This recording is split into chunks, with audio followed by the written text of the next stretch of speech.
1, 2, 3, 4.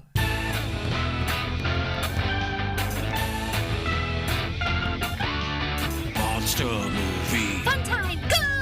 Monster movie. Fun time, go. Monster Movie. fun time. Go! Monster movie. Fun time, go. With Precious D and Honeybee. Fun time, go!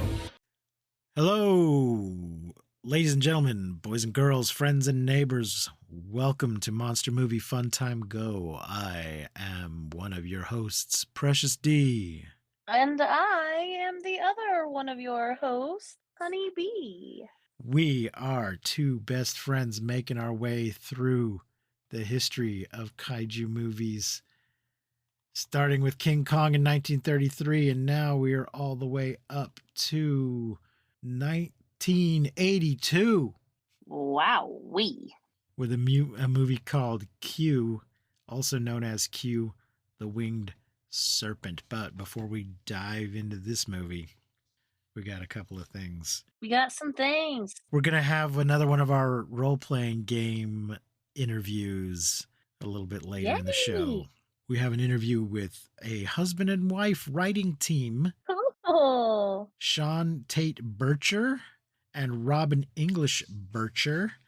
Together, they wrote a supplement for the Savage Worlds game, the Savage Worlds Adventure Edition, to be specific, called Dawn of the Daikaiju, wherein you get to play the giant monsters. oh shit, yeah. Yeah.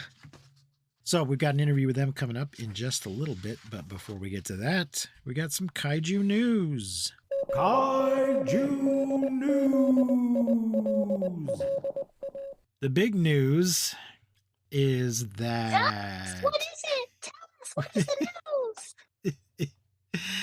we have a title for the new Godzilla Kong movie and a little bit of a teaser And trailer. a teaser, yes. The teaser trailer shows what looks like an orangutan type creature, presumably a giant one, sitting on a throne. And there's a Kong skull and a Godzilla skull in the foreground. And the movie is going to be called Godzilla X Kong, The New Empire.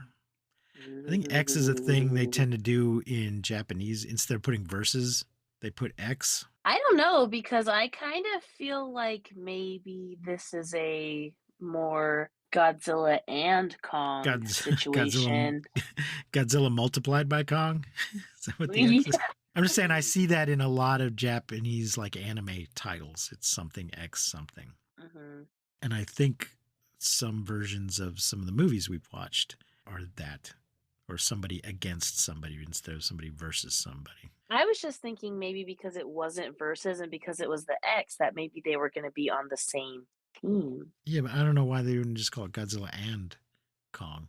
Because it's not actually a Japanese movie. It's the Legendary Pictures MonsterVerse thing. So it's an English language film. But I thought they were maybe trying to tap into that anime fan crowd with that title. We shall see. We have a brief description here from Legendary that doesn't actually tell us anything, but I'm going to read it.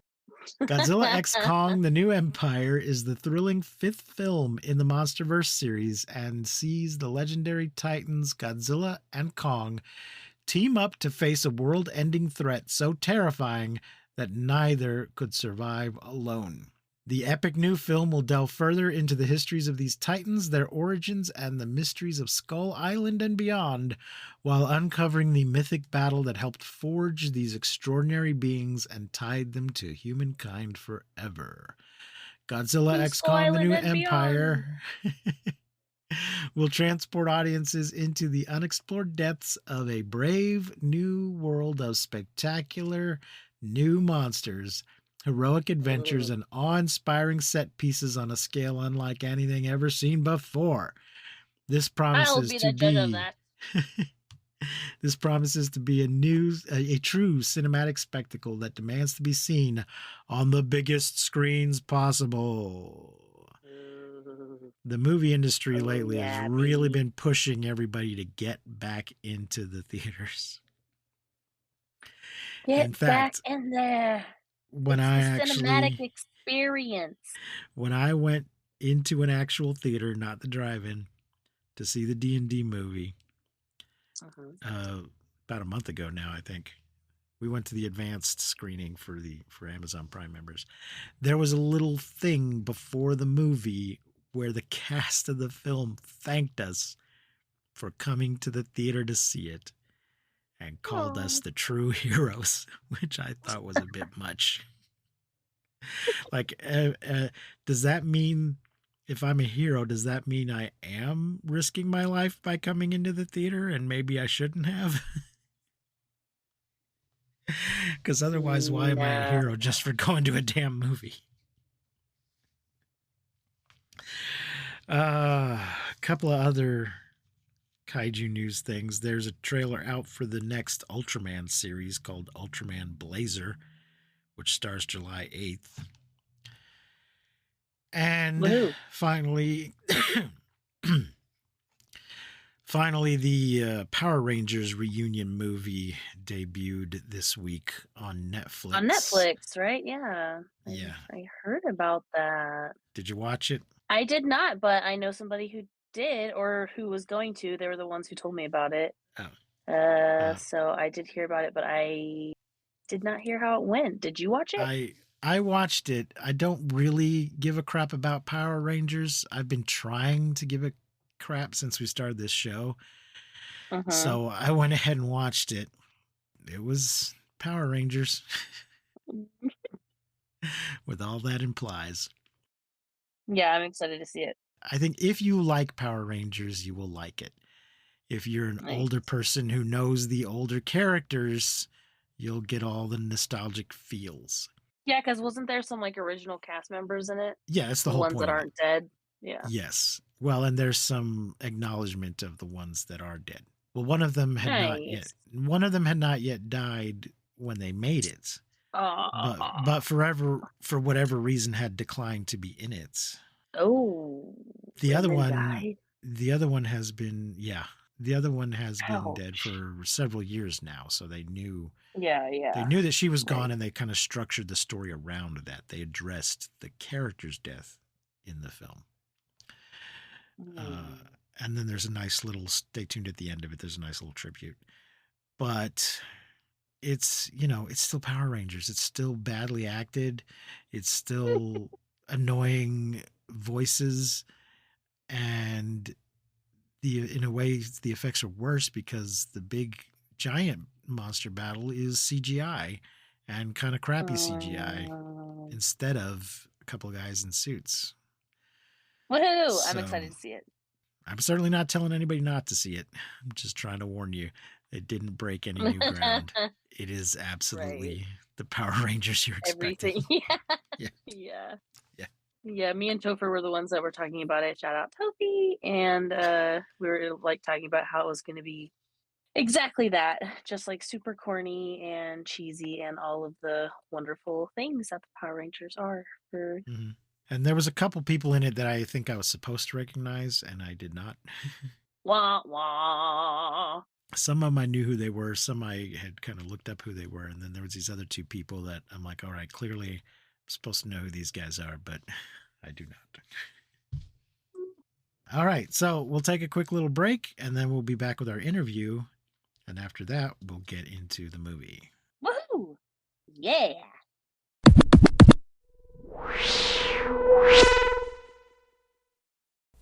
Hello, everyone, and welcome to another one of our little RPG segments. That's role-playing game for the non-geeks in the audience.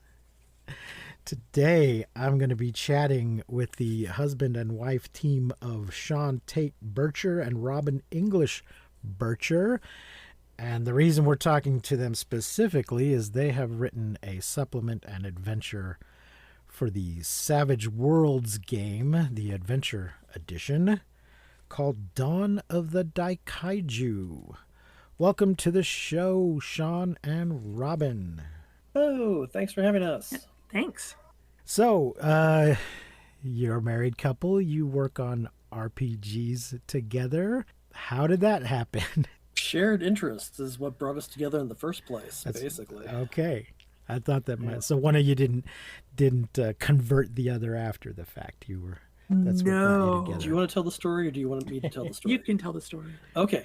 So, Robin started playing role-playing games at the age of 10 with the Dungeons & Dragons basic box. Sure. She only started at the age of 10 because there was a warning label on it that said ages 10 and up. Otherwise, she would have started it earlier. Yeah, my mom was pretty strict about that one. All right. My brothers were much older and already playing, and then she's like, "No, not until you're 10. But you can make characters." I didn't start playing until I was 16 because my first girlfriend had dumped me because she thought I and the rest of my high school buddies were playing D&D behind her back, when in fact all we were doing was sharing the Forgotten Realms novels and passing those around and playing Bard's Tale 2. Okay. So.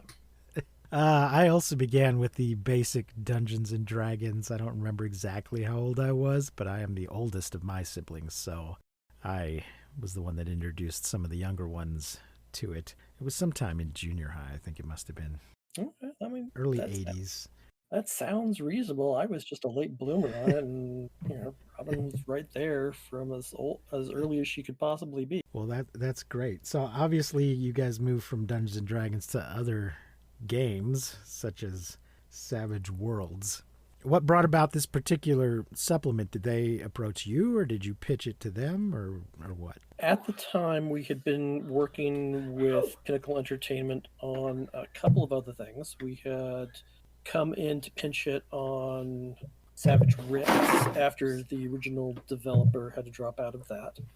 And then we worked, Expedition Amazon was before. Yes. Yes, okay. And then we worked on a supplement for the Victorian adventure horror setting Rippers Resurrected called Expeditions Amazon, in which we teamed up with Savage Worlds owner and chief creative person Shane Hensley.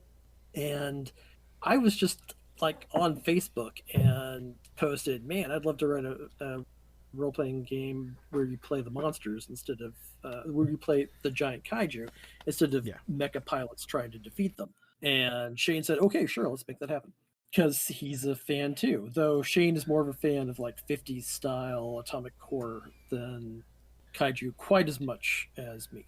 And so we did that, and it was a blast. It was a big success. Yeah, I just stumbled upon it recently. I am familiar with Savage Worlds. I guess we should say, for the listeners who aren't familiar, Savage Worlds is a role-playing game system, not just a single game.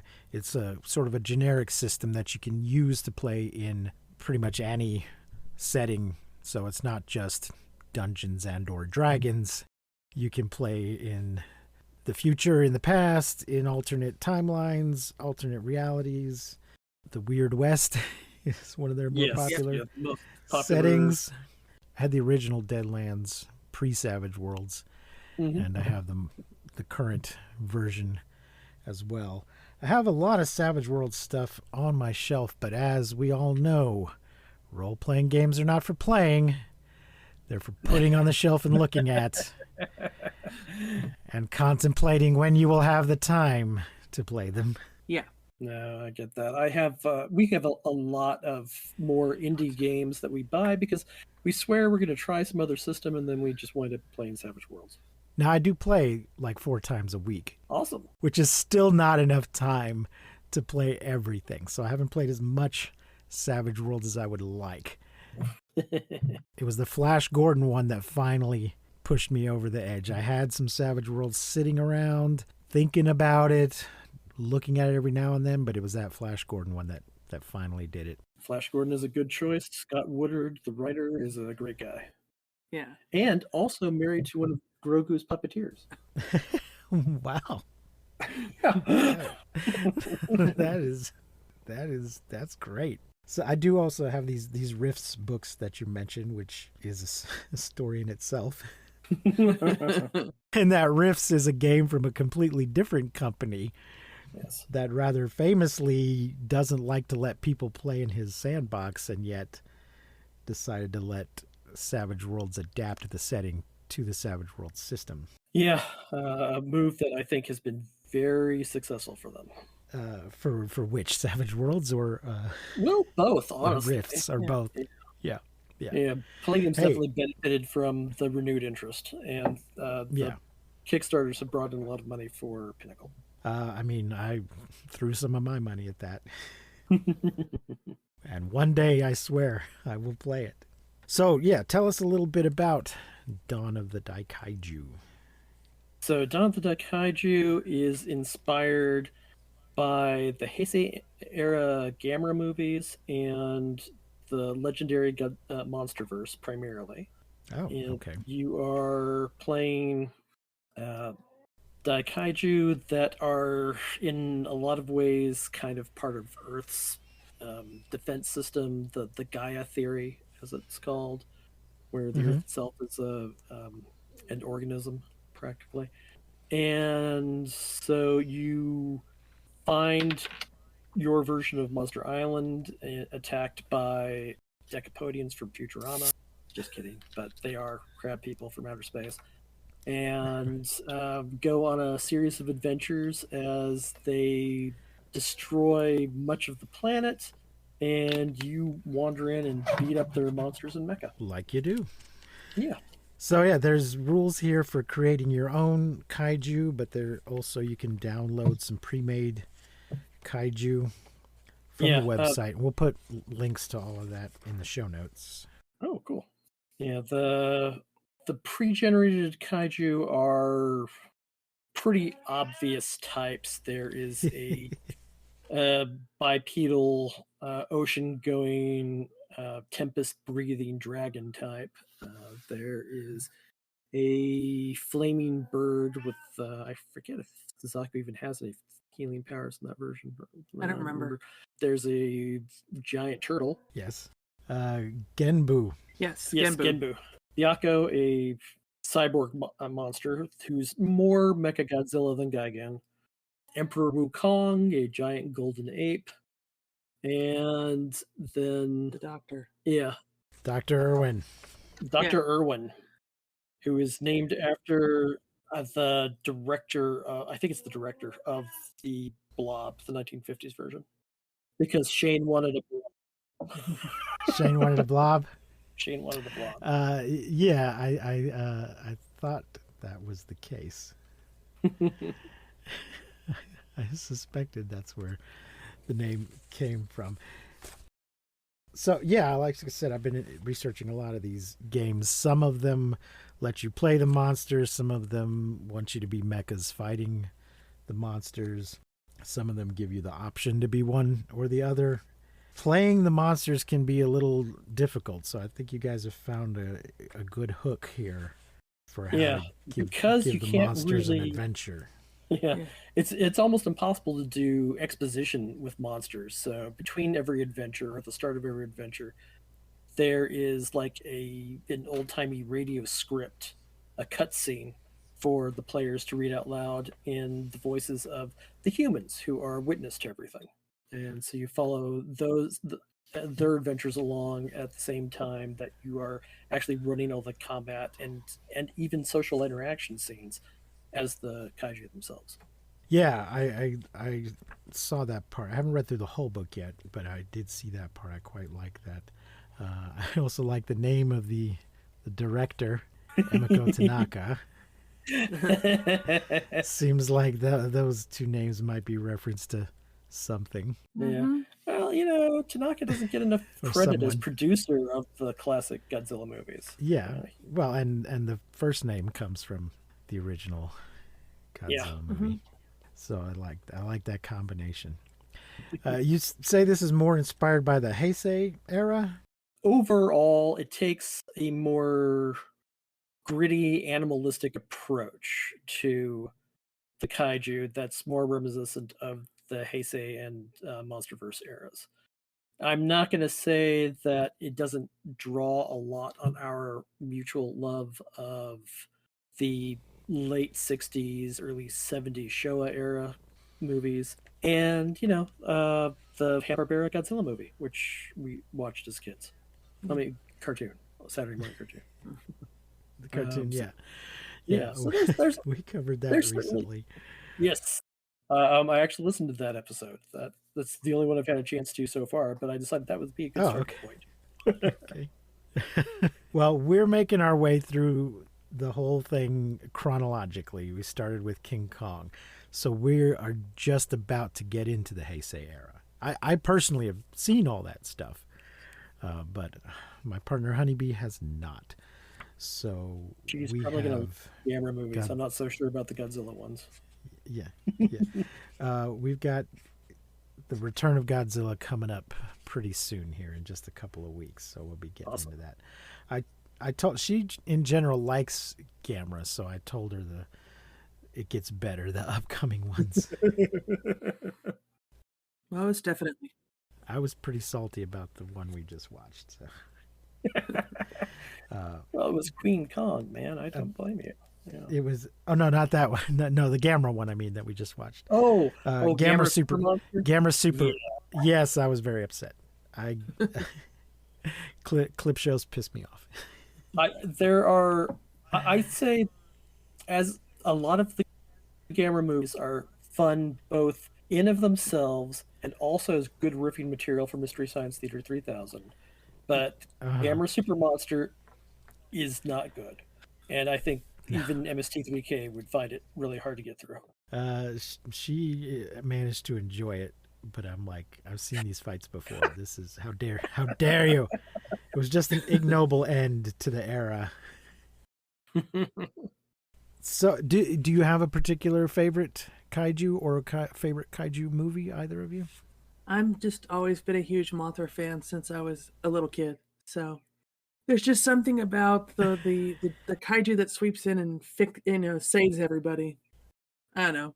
Yeah, and I'm a Godzilla nut. And Godzilla King of the Monsters 2019 is certainly one of our favorite movies. We just like watch it as a thing to have on to relax to. Which is a strange thing to say about a movie in which things are blowing up all the time. But it's got great music, beautiful effects. I'm not too fond of the humans, but the rest of it's great. Aside from that, my second favorite would probably be Jesus. Is it Godzilla versus Megalon? It might be Godzilla versus Megalon. Crap.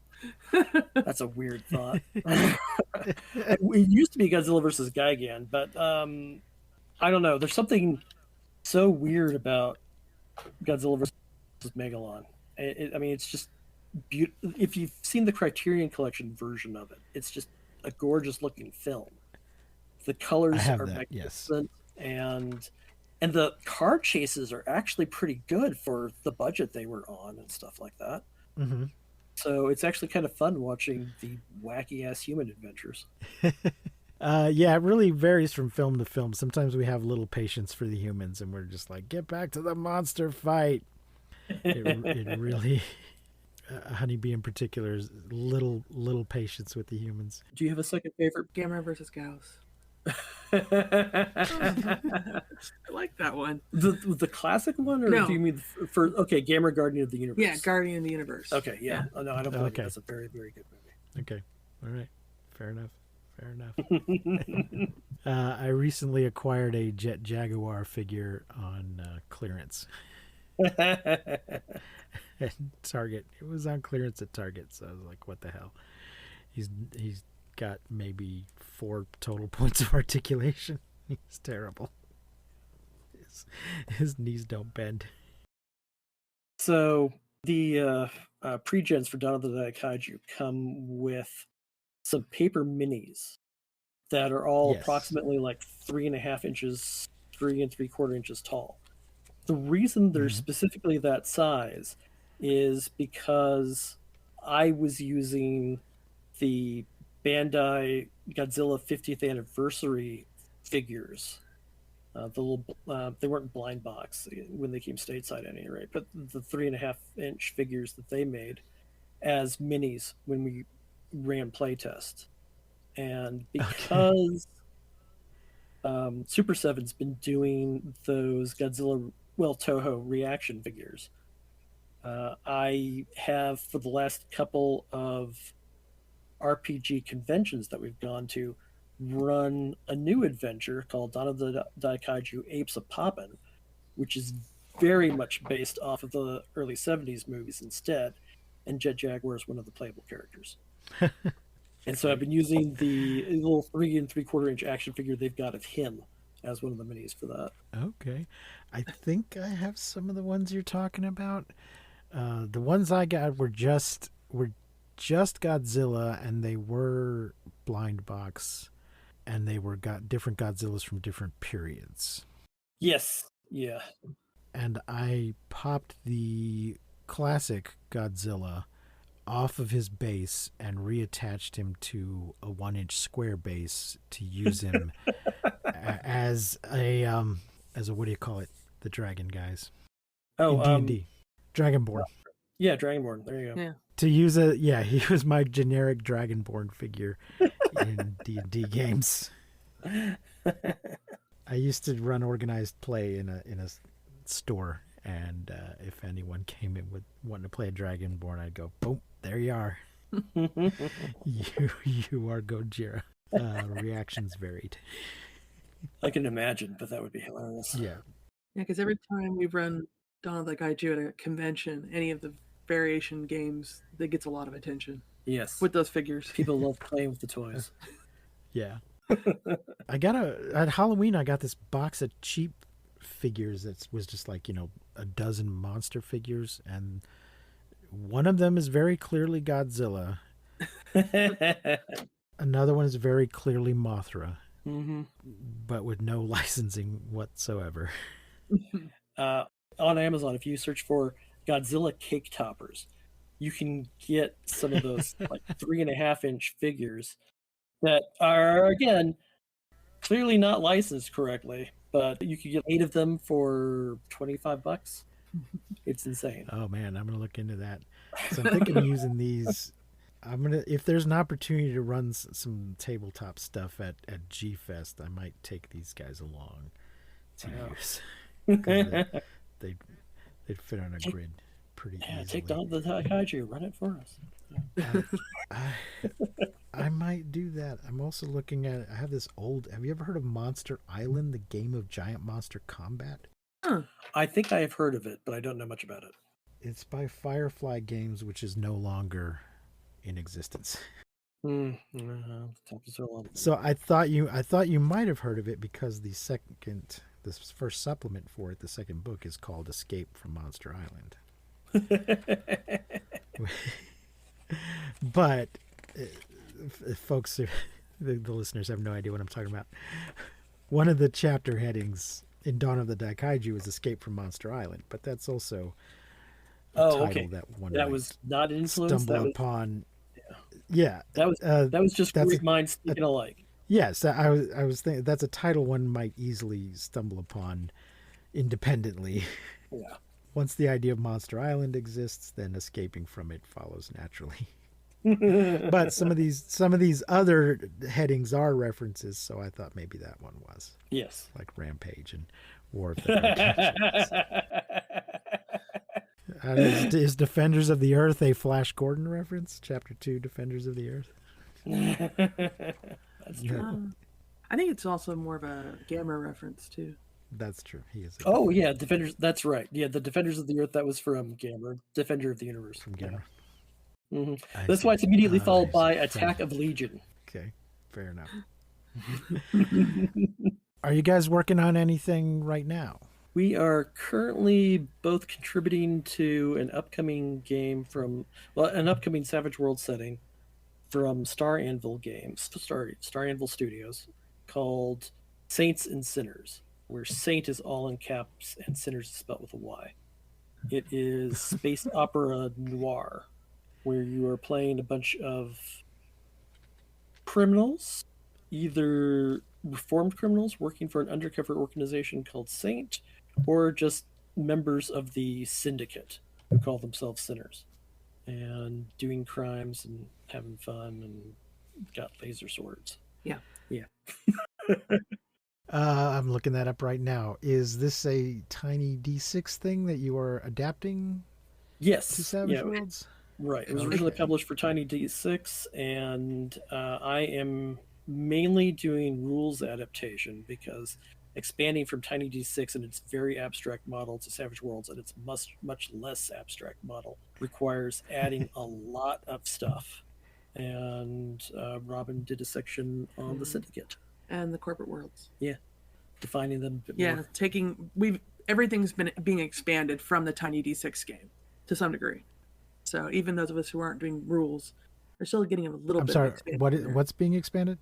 We're expanding everything's kind of getting expanded from the Tiny D6, so all the other stuff are being slightly expanded. Yeah, so all the setting lore is also getting expanded just as much as the rules, because Savage Worlds just kind of calls for something a little bit more defined, not overly defined, because Savage Worlds runs on leaving a lot of space to the GMs to make up adventures, but people want at least a little bit more lore to the setting than what they did in the Tiny D6 version. Yeah. And since we don't have to include the actual basic rules of the game, we just need to expand the setting rules and stuff like that. Refer back to the Savage Worlds main rule book for the basic stuff on initiative and combat and all that. It gives us space to just make it fuller. Yeah. Well, that all sounds very interesting. We did have Alan Barr on the show a while back to talk about mecha versus monsters. Mecha and monsters and mecha. It was a tiny mecha and monsters. It was a Tiny D6 game. So I have a little bit of familiarity with that, but once again, have not had the chance to actually play it. Yeah, no, I've got a couple of supplements for other, some kaiju supplements for other games that I just have barely looked at. Yeah. Not enough time. Yeah. I mean, once we finish Saints and Sinners, we move on to Accursed second edition, which is another Accursed the Witching Hour. Another Savage Worlds setting that it's getting its second edition and a huge expansion where you play the monster, like universal monsters. Yes. Yeah, okay. All right. Everybody's been turned into Dhampir, golems, Vargur. Like zombie, zombie. Yeah, revenants. Revenants, yeah, more like. And then we're adding like some cat people. And Creature from the Black Lagoon and a Phantom of the Opera style serial killer monster. And it's set in a pseudo-Victorian world that's been conquered by these beings known as the witches, who manifest as human-ish women, and men. We're going to add some who are men this time around too. But they're actually more comparable to Cthulhu-like elder things. They're really unknowable, but they manifest in the world in more humanoid forms. And about 50 years prior to the beginning of the setting, they waged war and conquered a significant portion of the continent of Morden. And now you are part of resistance groups trying to break their power. Yeah. Like you do. Yeah. Yeah. They didn't choose to become monsters, so they're fighting back. Mm-hmm. I see. So it's hijacking their steam-powered armor and stuff like that. Well, I was not familiar with that setting, but I will take a look at that. Yeah. That sounds like all kinds of fun. Well, anything else you want to plug before we go? I see you both do some writing about wine. Yes, so I mainly do most of the writing. He takes all my pictures. I've been covering the Texas wine industry now for like over 10 years, over a decade. And we have a weird industry out here. People don't think Texas and wine, but we do. And I've been lucky enough to work with some of the most wonderful people to write about various aspects of the Texas wine industry and wine itself, and get to learn a lot. That's been kind of, I don't do it as often, but I do write for Texas Wine Lover. So if anybody is coming to Texas and wants to visit wineries and some related places, like occasionally breweries, distilleries, fun stuff like that, we've got stuff, we cover that kind of stuff. So people can know what to go do and where to go. We used to have a local shop here. I'm in Odessa, Texas, Oh, And okay. there was a shop here that sold locally made wine, but I'm not sure how local. Well, I don't know if he was actually, making it right there or he was bringing it in no. from around the state. Well, a lot of the grapes are grown in the high plains near Lubbock. Meadow, Texas is where a lot of it's grown. But there's a handful of wineries out there. There's a lot of growing out in Fort Davis and Fort Stockton, where there's a lot of some up and coming wineries out there. Most wineries are closer to us and are in and around Fredericksburg and Austin and San Antonio. Right.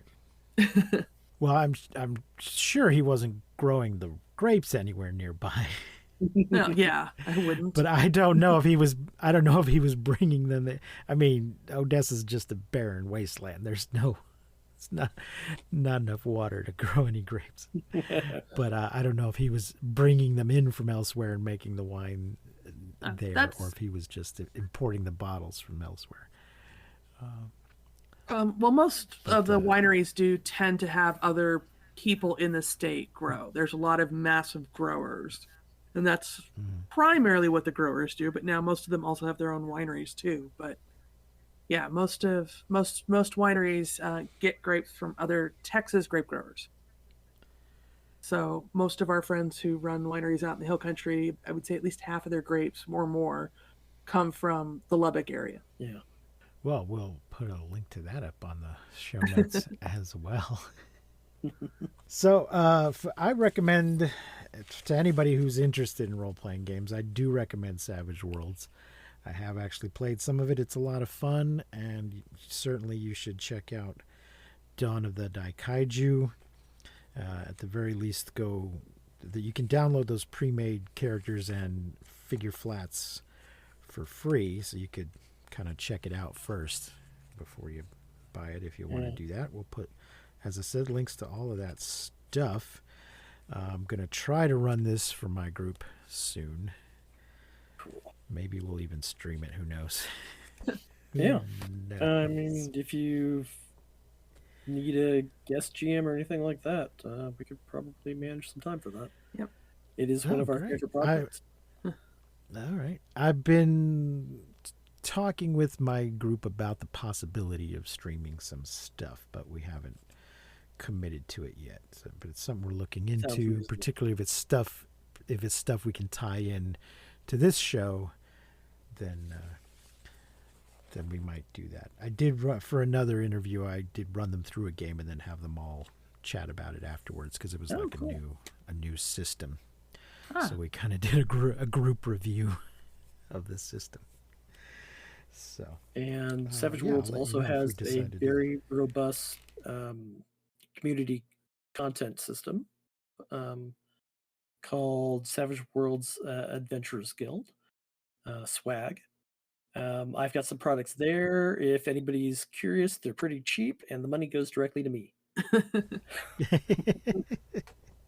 Just search Bircher on DriveThruRPG, and Robin and I are the only people with that name. So yeah, pretty easy to find us. Yeah. Yeah, it's not exactly an open game license, but it is right. But it is a pretty generous third-party license. Yes. For fans, they just have to follow certain rules for swag. Yeah. And for third-party publishers, they have to pay they have to follow some certain rules because Shane has an idea of what he wants to keep it PG-13. Yeah, it's PG-13. So, right. And then it's 10% of DriveThruRPG sales. Yeah, only DriveThruRPG. Only your DriveThruRPG sales. Any money you make off of Kickstarters setting something up, it goes straight to you. It's only once it's on DriveThruRPG that you have to pay any royalties to Pinnacle Entertainment. Yeah, we were talking with Eddie Webb a little while back about about the open game license fiasco. Yeah. So, yeah, it's fine if you have a restrictive license as long as that's what you tell everybody up front. Yeah, exactly. Trying to change the game partway along when you said you weren't going to, that becomes a bit of an issue. Yeah, that was the issue with that. I mean, yeah, because Savage World's pretty, you can just go onto their site, you can see what all it takes, and you can get going pretty quickly. There's some pre-test drive rules. Yeah. Things like that. All right. Well, yes, look into their stuff on Drive-Thru RPG, and you can also find Dawn of the Daikaiju on the Pinnacle website. So, thank you both so much for joining me here today, and good luck with all of your upcoming projects. Right, Thank you very much. Thanks for having us. And now back to the rest of the show. Honeybee, here we go. Cue the Winged Serpent from Cue 1982. the winged serpent. Holy shit. Directed by Larry Cohen, written by Larry Cohen, produced by Samuel Z. Arkoff, who you see his name on a lot of B movies, and Larry Cohen. It's 93 minutes, in color, budget of $1.1 million, box Damn. office $255,000. Oh, bummer. Yeah. Ouchie, Oof. wawa. It stars, and I'm questioning this order in which they listed these stars, but here we go. Michael Okay. Moriarty as Jimmy Quinn, Candy Ay, Clark ay, as ay. Joan, David Carradine as Detective Shepard, Richard Roundtree as Sergeant Powell, James Dixon as Lieutenant Murray, Malachi McCourt as Commissioner Nick McConnell, Fred J. Scolay as Captain Fletcher, Peter Hawk as Detective Harold Kipps, Ron Say as Detective Hoberman, Mary Louise Weller as Mrs. Polly, John Capodice as Doyle, Tony Page as Webb, Sheila Desai as Kahia, Shelley Desai as Kahia, and Lee Lewis as Officer Banyan. I'm questioning that order because I would have thought David Carradine would have top billing. But no, looking at the poster, Michael Moriarty is listed first. I didn't think he was at all known when this movie came out. He was definitely listed first on in the movie too. Like In he's the like screen? the first Okay. credit. I mean, he's certainly been in a lot of things, but I think David Carradine was already in Kung Fu at this point, and I had always thought of him as the star of this movie, though I'm not positive if I had ever actually seen it before now, or all of it. Oh, really? Yeah, that's the kind of thing that used to pop up on HBO and things like that. Yeah. Back in the day, and I was certainly aware of it, but I'm not sure I had ever seen the whole thing. I did not even know it existed. Kung Fu was from 1972 to 75, so Carradine was already pretty famous from having been in that when this came out. And of course, Richard Roundtree was Shaft. The poster for this movie is by Boris Vallejo, who is a famous fantasy artist. I've read countless books that he did the covers for. And Nice. he's done some movie posters, so it's a good looking poster, but not. I'm gonna go on a limb and say not a great movie. Yeah. Yeah, Honeybee, you said you were not familiar with this movie at all. No. No. No, I was not. And how do you feel about it having now become familiar with it? Well, I had some good laughs, and I probably won't be watching it again. Nor should you. Ever, never, ever again. Yeah, it's kind of a piece of crap. It's got some mediocre stop action in it. The creature is very bald for something that's supposed to be Quetzalcoatl.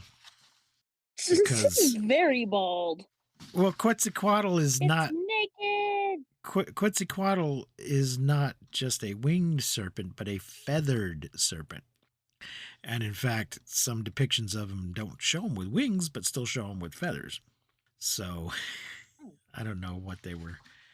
I mean, I guess it was just easier and cheaper To make him naked. to make him naked. Let's get into the plot of this movie, such as it is. Let's do it. It starts off. We start right out of the gate with some weird, creepy shit. With the guy in the window washer. Oh yes, yes. I actually felt bad for him. So Me too. I felt bad for him too because of how she's like talking to her friend, but then turning around and like waving and smiling at him, like, exactly, hey. exactly. So this guy, this woman's in an office in a skyscraper, and there's a window washer hanging off the side of the building, washing the windows, and she's bitching to her friend about, oh, that creep's here again. So apparently he washes this window far more often than he needs to because he likes the girl inside.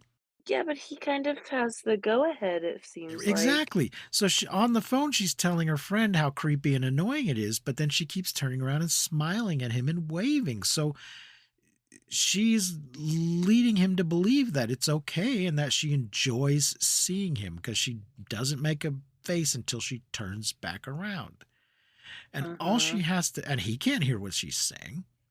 So all she has to do is close her shades or leave the room when he starts, or just ignore him. Instead, she's encouraging this poor schmuck. Yeah, and he's on the other side, like, oh, my girlfriend, yay. Like, not being creepy, but rather like just being excited to see her. Yeah, the only reason why I said we start out with a creep is because it's kind of like a recurring theme in this movie, because later on there's another guy. He's on the roof though, and he's like watching some woman. Oh. It's like over. Yes, but he's like using a telescope. This. Yeah. Yeah. He's surreptitiously watching sunbathers. Yeah. He's watching the gratuitous nudity through a telescope instead of on a television screen like a civilized person. Yeah, and then when Like that part came up, my note was like, "Oh, another creep?" ? And then I was like, "Ooh, titties." Okay, the creep is me. I'm the creep. I am the only creep here. Well, I've got a summary here from Wikipedia. Thank you, Wikipedia. Thanks, Wikipedia. Oh, so this guy, he's cleaning the window and then suddenly gets chomped just out of nowhere. Something bites his head off and he goes falling down the side of the building and splat, and they can't find his head. Right after she literally says, "I wish he'd take a walk," which I think just means fuck off, and then boom, snap. Yeah. Took a walk right to heaven. Yeah. According to Wikipedia here, the Aztec god Quetzalcoatl, a winged dragon-like lizard, takes up residence in the Art Deco spire of the Chrysler Building because the Empire State Building has already been done, with frequent jaunts in the midday sun to devour various helpless New Yorkers on the rooftops or the sides of the building. The resulting bloody mess confounds detectives Shepard and Powell, who are already occupied with a case involving a series of bizarre ritual murders linked to a secret Neo-Aztec cult. So, yeah, David Carradine and Richard Roundtree are investigating the window washer. And Carradine just seems really annoyed about it all. Well, how do I know where the damn head is? What am I supposed to do? Investigate this shit? You expect me to actually figure out what's going on? Yeah, there's these weird murders going on with people being flayed. Killed like an orange. Murdered and skinned alive. Or, well, skinned. No, I guess they weren't alive when they got skinned. They got killed first and then skinned. Skinned dead. Yeah. And I don't know who first speculates that they could be connected. There's no real reason to think they are, other than that they're very strange murders. But one set of murders is taking place outside, and the I other think it's set the is bird, not. the bird watcher guy. The bird watcher detective is the one who decides that they're connected first. Okay. I think they do go to question like an anthropologist, scientist dude at one point. Like you do. Because they're ritualistic murders, they go talk to some guy that knows about that kind of shit. Jimmy Quinn, a cheap paranoid crook who wishes to be a jazz pianist, brother, takes part in a botched diamond heist. Now, the part about him being a jazz pianist, that just came up because the director found out he could play piano. So they worked that scene in. It's not good. No, well, It's not. It's the thing is, is it that could the have been. joke? I guess. Is it a joke? It's got to be He's so a joke, clueless. right? It's a fucking So joke, right? there's a scene where Carradine goes into a bar to get a drink while he's on duty in the middle of the day. And Michael Moriarty, his girlfriend, is a waitress at the bar, and she has arranged for him to try out to be the new piano player in the bar. Secretly, though, it's not clear. Yes, She doesn't want her boss to know that she. Right. I don't remember if they had a piano player that quit, or they just happen to have a piano that isn't being used, and he's hoping he can play. And the thing is, he can play piano, but he decides to do it in the most annoying way, and to just sort of scat sing a bunch of nonsense instead of just performing a song. So he's just doing a bunch My note literally is, wow, he's kind of horrible. Not that you like jazz, but this isn't that. Yeah. But it feels like he's like mimicking jazz. Right. No, I think he has. Horrid. I think he has the skill to play the piano, but he's trying to do something. He's trying to do one-man improvisational jazz when he should just be playing the damn piano. Yeah. And so the bartender / owner finds it so annoying that he just goes over and puts a coin in the jukebox and turns it on in a very passive-aggressive way, telling him that he does not have a job. But Carradine is like, oh, I thought it was pretty good. Then he's like, fuck you. Because then they write, yeah. He's like, what the fuck do you know? So that they run, and when they run into each other later because of crimes and shit, he's like, I saw you play once. Because of crimes and shit. Yeah. So anyway, this asshole takes part in a botched diamond heist. He has agreed to be the getaway driver, but they insist that he must take part in the heist and not just wait in the car. And they fuck up the heist. Even take the keys, yeah. They even take the car keys, so he can't disappear. Right. So we see them walk into the diamond store, then we hear gunshots, and then he's the only one that comes out. But the keys are on the other. Now the other guys, turns out later, are not dead. I guess they just got wounded. Because don't they come looking for him later? Yeah. Oh, yeah. They come back for him to kick his ass because they are like, "Where's our shit?" Yeah. So he's which so he doesn't incompetent. Have because he's so incredibly incompetent. All he had to do was walk away. And even though he didn't have the car keys, if he just calmly kept walking away, but he ends up kind of panicking and then going out in the street and getting hit by a car and dropping the diamonds or the bag that they're in. And then kind of just, then kind of just stumbling around town for a little bit until he finally ends up back at his girlfriend's, I think. Yeah, but he ends up like sleeping somewhere. Like it takes him like a whole night, because when he comes home to his girlfriend, she's like, "Where the hell have you been?" And apparently she's like, "Where have you been all night?" And he like slept on a bench or something. I don't know. Yeah. It's really strange. And he's kind of just nutty, like the whole movie. Like he's just kind of a wackadoodle. Like he's apparently an ex junkie, but it doesn't necessarily feel like that. You know what Right. I mean? Well, You here know? he doesn't sleep on the bench. He sleeps in the Chrysler Building. Attempting to hide from police after the robbery, he stumbles upon the creature's lair atop the Chrysler Building. Quinn Yeah, which abandons. that's a whole nother thing. This fucking security guard follows him, Yeah. calls him a fucking wacko, and then like can't find him and is just and literally says like to hell with you and just leaves this dude Right. at the Yeah. top of the Chrysler Building. Like, what kind of security are you running here? Yeah. Now I've been to the top of the Empire State Building.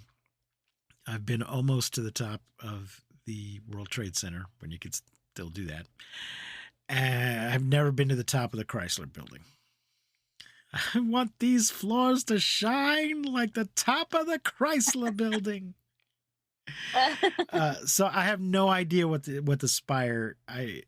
You may not be able to get up into the spire like that, and I have no idea if the inside of it looks like that at all. I don't know.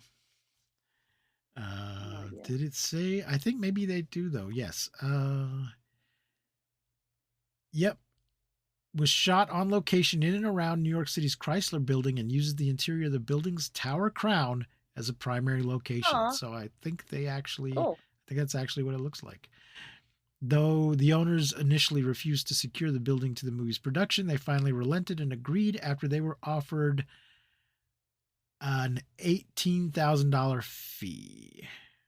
Jesus. That's a pretty hefty fee. I wonder if they were like, all right, well, we're just going to leave this nest and egg up here because why would we take it down? It was $18,000. And now there's just a huge nest and an You think egg at it's the still top up of the there? Chrysler Building. Yeah. Oh, man. Anyway, Quinn abandons his attempts to settle down and leave his life of crime, deciding to extort from the city an enormous amount of money in exchange for directions to the creature's nest, which houses a colossal egg. Man, they're jumping over a lot there. Because first, as we said, the other criminals come looking for him, and so he But tells them. first, when before even that, when he first just like is in the building and he finds the nest and the egg, he like whips his wang out, I guess, to start peeing and gets Yes. attacked by a bloody skeleton and its bird sidekick. And just then he like steals a bracelet or an anklet or something off of this like Yes. meaty skeleton. So the Ugh. I think the woman Not a that was good look, my dude. sunbathing, I believe the woman that was sunbathing on the rooftop, the winged serpent just snatched her, just took her completely back up to the nest and then partially ate her. And I think that's whose ankle bracelet it is, I believe. Mm. And then We some still of the other also body. haven't seen the creature either, by the way. We've just Right. like it's just like shrieks here and there. Yeah, a Like shadow. at one point we see like a beak or a foot. Yeah. And people there's a couple scenes where people will just in the street see it and start screaming and stuff, but it seems to take a while for the police to catch on to what's going on. And then suddenly they're just kind of looking for it, but there is never we never get any of that media, like somebody on the radio or the TV news talking about it. It's just first they have no idea what's going on, and then suddenly kind of everybody seems to know what's going on, and there's no transition between those two states. Anyway, there is a newspaper article, a giant bird creature in that's the right. newspaper that someone's holding at one point. That's right. So they come looking for the jewels, and he tells them, "Oh, I hid them in the top of the Chrysler Building. Come, I'll show you where they are."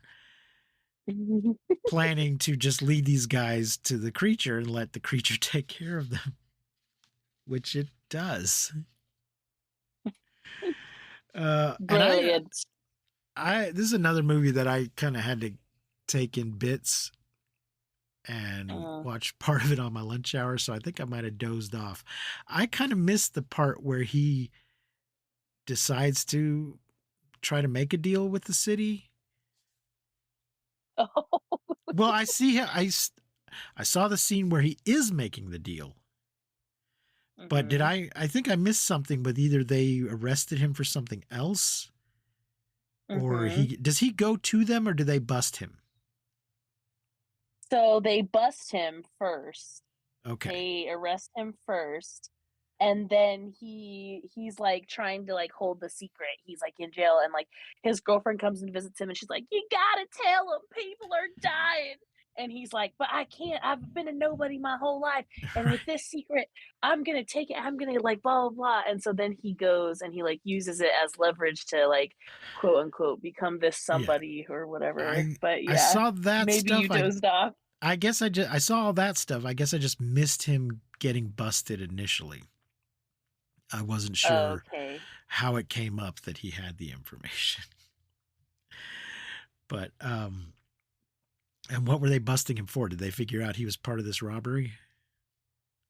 Or was it for some unrelated thing? Yeah. Yeah, it was I'm sorry, I'm looking at my notes right here. Look at your charges and yeah, I guess it was for the robbery. Yeah. And meanwhile, while all this shit's happening, there's still ritual killings happening. Yeah. Because I was looking at it because he wants immunity for his crimes. Yes. As part of the deal that he wants for like telling them this. Anyways. Yeah. And so, that should have been, that really ought to have been enough, but he also wants $1 million. And not just for immunity for his crimes from now, but also from future crimes that it may run into. Nobody ever gets that. You don't get, well, what you could get, which is this is what Nixon got. You could get pardoned for any crimes that you've already committed, even ones that maybe we don't know about. But you can't get pardoned for future crimes that you haven't committed yet. That's just, nobody gets permission to commit crimes in the future. I don't think that's even possible. Yeah, which he does bring up the Nixon thing. He's like, didn't Ford pardon Nixon? Yeah. No, he didn't pardon him for all future crimes. And then he says, I've never paid taxes in my life and I'm going to start now. You're going to give me $1 million and you're going to pay the taxes on it. I'm saving the Big Apple. $1 million tax free. You guys work out how that works. You're paying the taxes. So he leads Shepard and a paramilitary assault team to the top of the Chrysler building where they shoot the egg, killing the baby inside. Because the creature itself was not present in the nest, the city reneges on its offer to Quinn, taking back the $1 million and leaving him broke once again. Wah, wah, wah. Later, after killing Powell, the creature comes to the tower. After the showdown, the creature, riddled with bullets, falls into the streets of Manhattan.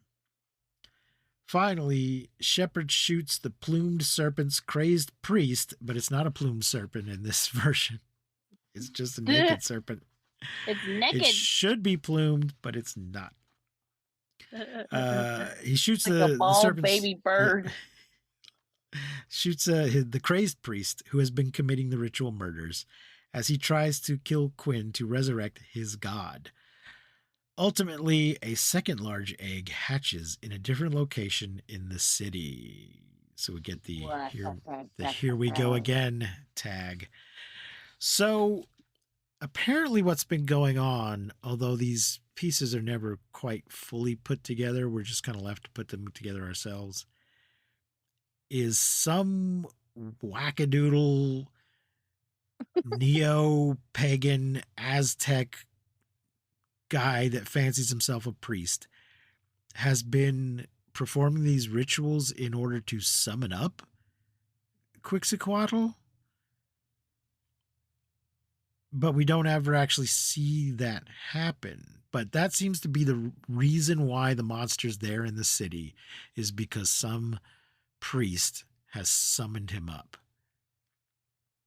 But Prayed it's, him into existence. yeah, but it's Back into never existence. made exactly clear, because he keeps performing the rituals after the thing's already there. So it's not at all clear why he's doing this and for what purpose, what he's hoping to achieve other than just the thing being there. But like, and then what?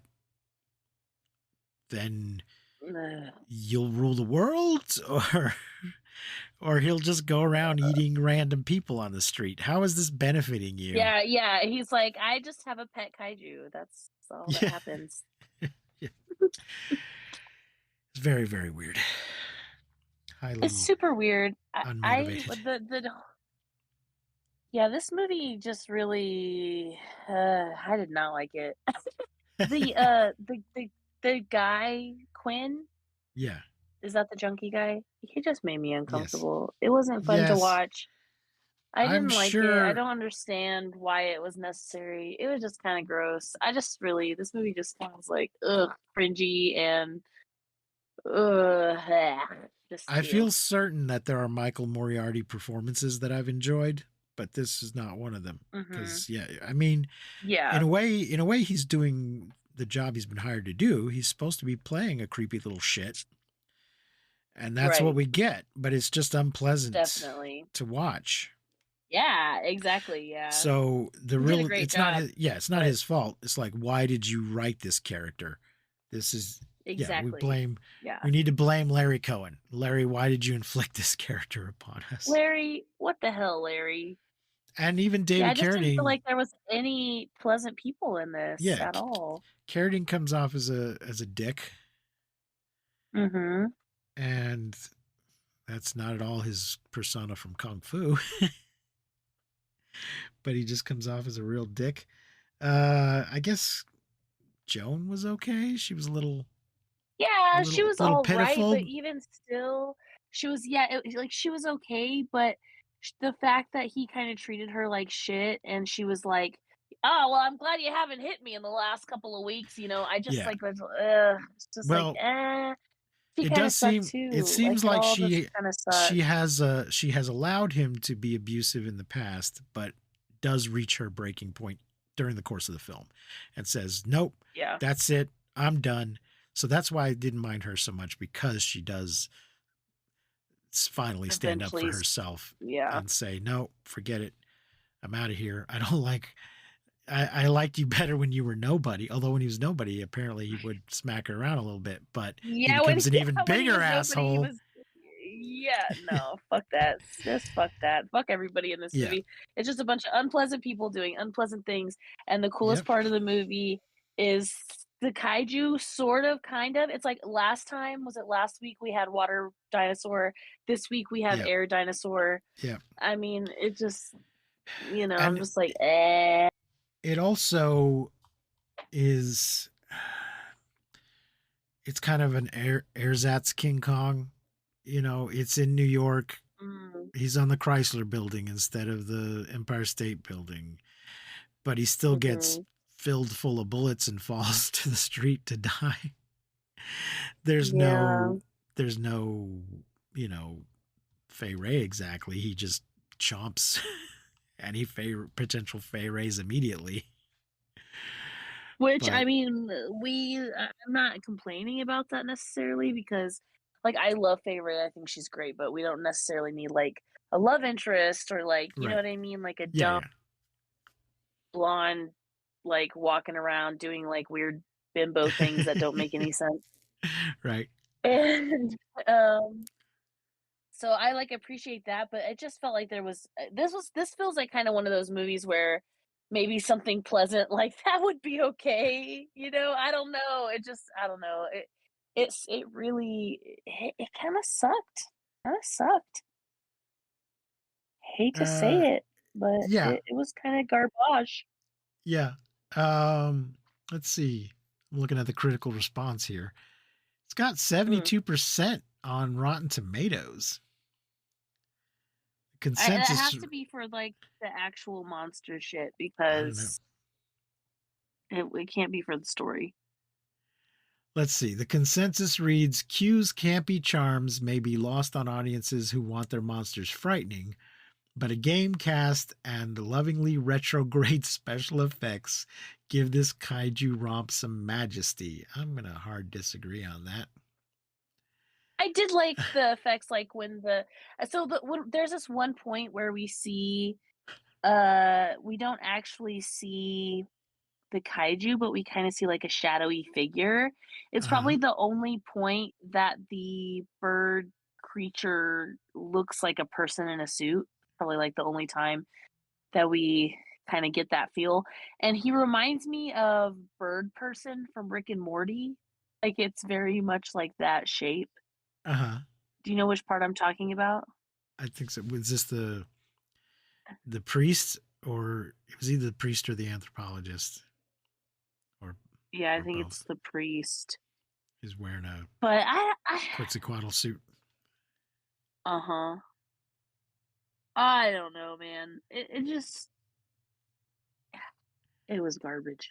Yeah, I did not care for it. But here's an interesting bit under the critical responses. Roger Ebert gave the film 2.5 out of 4 stars in his original review, commending Moriarty's performance.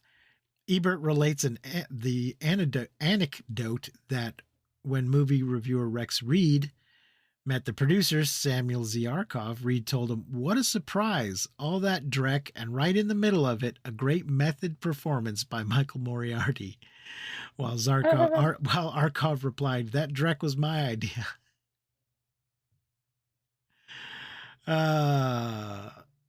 So yeah, it's got a few good reviews, but I don't think it holds up well. And yeah, everybody in it was kind of unpleasant. Yeah. So the what do you? coolest shit was the monster shit, and it wasn't really that cool. But we're in 1982. This is post Star Wars. Harryhausen has already made his final film, and we're still getting stop motion that just seems, I mean, this review called it retrograde, but it just seems like behind the times. It's not like if you're making stop motion. If you were making stop motion now, which some people still are, they're purposely doing a retro style. But this just seems like not keeping up with the state of the art. I like stop motion. I really do. But yeah, it just doesn't. It's probably the best thing about the movie, the stop motion, and it's not good, my friend. So what are you going to rate it, Honeybee? I'm going to rate it a 2. Yeah. Nah. Yeah. I don't know. Maybe a 1.5. Maybe a 1.5. That's fair. I guess I'll go ahead and give it a 2. I don't remember what I actually gave it on like Letterboxd or whatever, but I did not like it. So there you go. I didn't really like it either. Q, also known as Q the Winged Serpent, available to stream if you care to on pretty much all the platforms for free. I watched it on Amazon Prime. Yeah, it's on Prime, it's on Tubi, it's on Pluto. I think it's even on Vudu. Vudu's got a number of free with ads things, and I think it's on there. So it's on everything.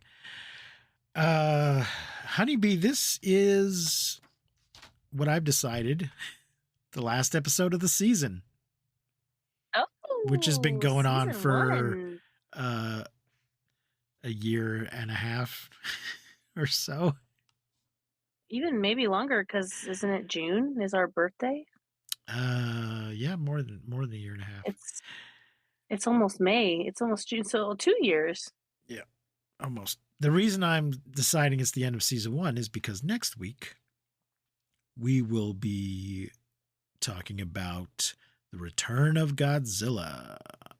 And I feel that that the beginning of the next phase of Godzilla, the beginning of the Heisei era, is a good place to start season 2. So Yay, even though season we're 2, y'all. calling this the end of a season, the next season starts Uh-huh. next week. Starts right away. Fuck yes. And we're going to have another role-playing game person interview on next week's episode. Yay. Just happened to get 2 lined up, one right after the other. So we will be talking with the guy that wrote Mecha vs. Kaiju next week. Very fucking cool. Hold on. Season 2, y'all. Are you Sorry. Are you okay? Yeah. I was trying to find his name. That is Jonathan Wright, who wrote Mecha vs. Kaiju. And there's numerous versions of it, and we'll be talking to him about the latest version. Woo! That is currently in development. So now Return of Godzilla is not as easy to find as Q was. But if you look on the internet in an archive maintained by a certain organization, you might be able to find both the Japanese and American versions of it. Just maybe. The only thing that is currently officially available is a Blu-ray of the Japanese release. It is not officially streaming anywhere. So good luck with that, folks. Join us here next week for that. Until then, I have been Precious D. And I have been Honeybee. Remember to keep calm and take shelter in basements. And please don't misuse science. We won't see you, but you will hear us next time on Monster Movie Fun Time Go. Hey. You've been listening to Monster Movie Fun Time Go. If you enjoyed the show, please rate and review us on your podcasting platform of choice. Our theme song is by the Texacato Folk Rock Punk featuring Lita Lopez. You can support the show, find links to our social media, and even leave us a voice message at anchor.fm/mmftg.